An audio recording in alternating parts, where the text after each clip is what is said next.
This is Larry Connors USA. Larry Connors USA. You say we're not allowed, we're not able. Who's the people stopping the conversation? Who are they?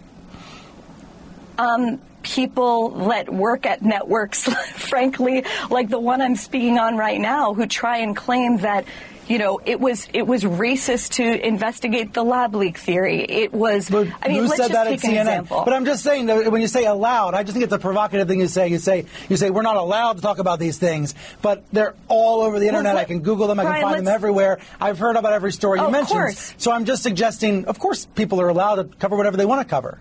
But you and I both know, and it would be delusional to claim otherwise, that touching your finger to an increasing number of subjects that have been deemed third rail by the mainstream institutions and increasingly by some of the tech companies will lead to reputational damage, perhaps you losing your job, your children sometimes being demonized as well. And so what happens is a kind of internal self-censorship. This is something that I saw over and over again when I was at the New York Times.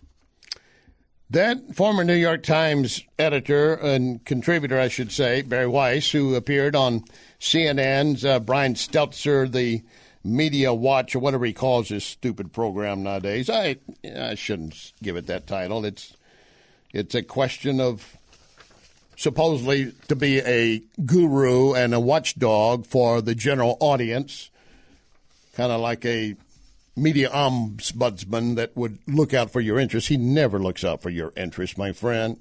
He simply peddles the lie over and over from CNN.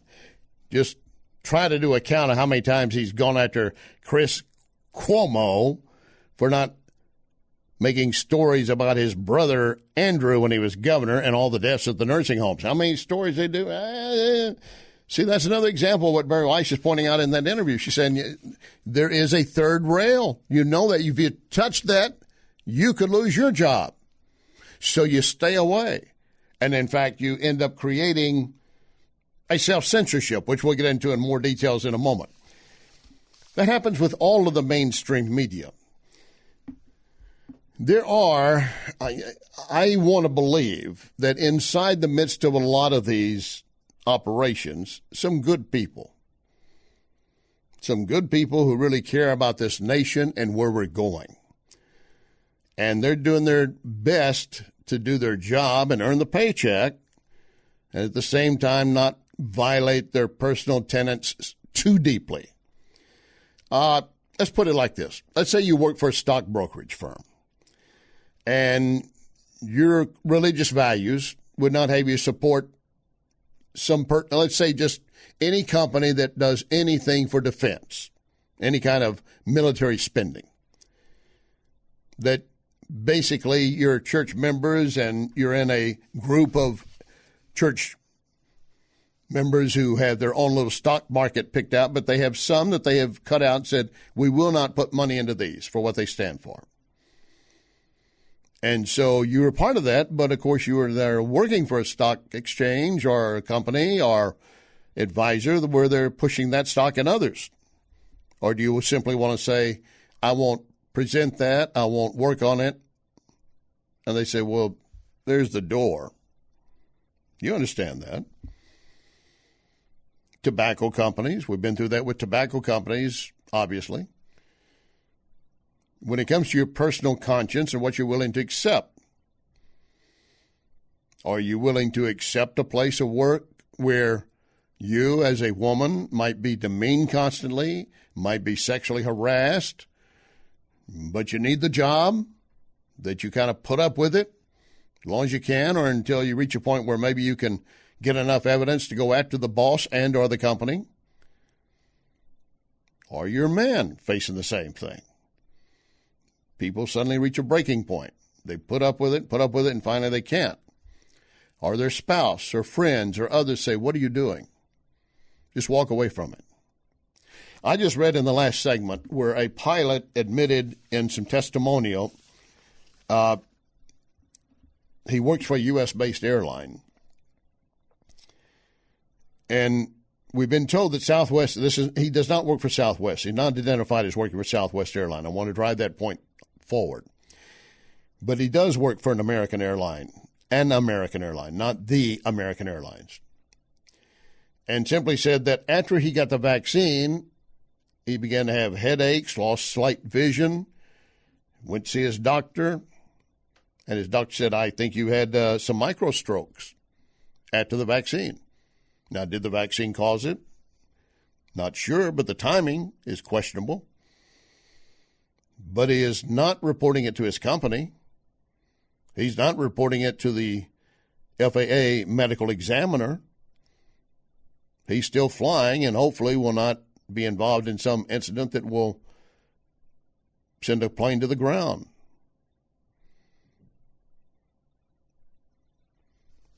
He didn't want the vaccine, apparently, but he was clearly told you will or you won't fly.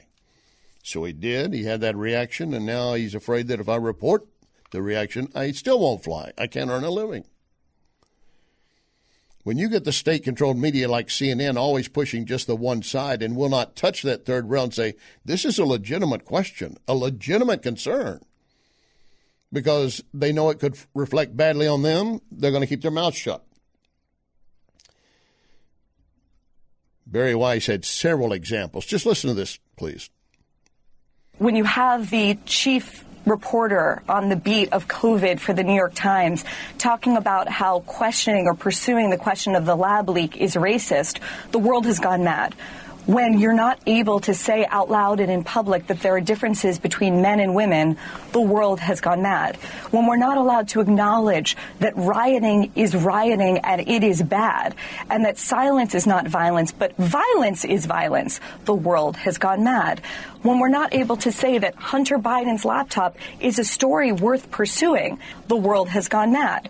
When, in the name of progress, young school children, as young as kindergarten, are being separated in public schools because of their race, and that is called progress rather than segregation, the world has gone mad.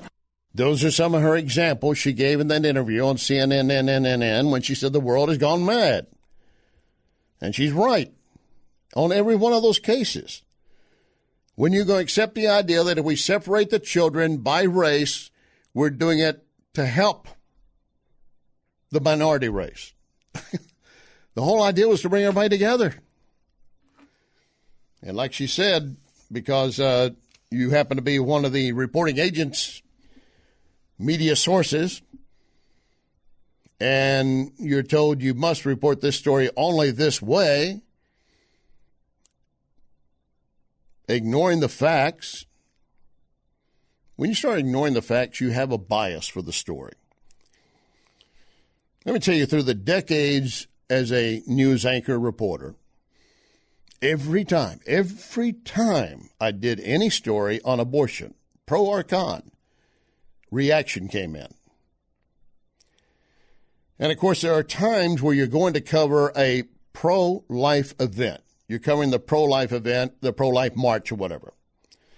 That's the focus of the story. That's it. Well, the other side said, well, we want balanced coverage. Well, you may not do it all in one story, but overall you should. Now, if you ignore something that's very big that day for the pro-choicers, then you're not doing a good job. But the job that day was the pro-life march. Tomorrow it might be the pro-choice mandate or amendment they're presenting. Now, you might get a pro-lifer response to it, but it may still not be enough balance for them. Because you're not working for them, you're working supposedly for the operation and doing it correctly. But what you do end up having, as Barry Weiss is pointing out, and again, former New York Times, and talking to CNN, Brian Stelter, there are times that we just kind of recognize maybe self-censorship is the way to go. You are making the argument that because of self-censorship, cancel culture is pervasive. Is that a fair assessment?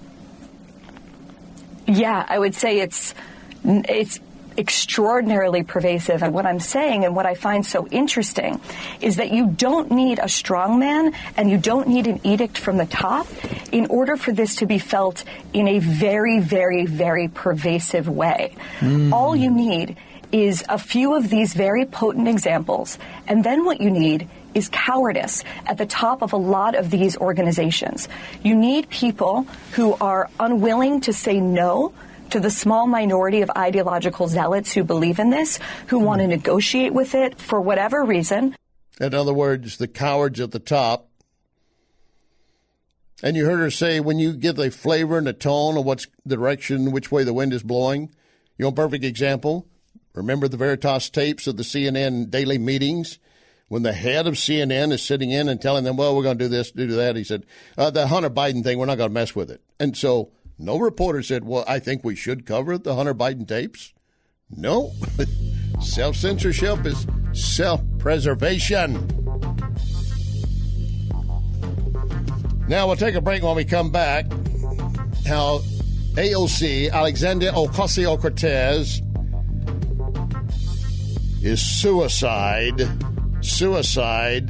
for the Democrat Party. Coming up.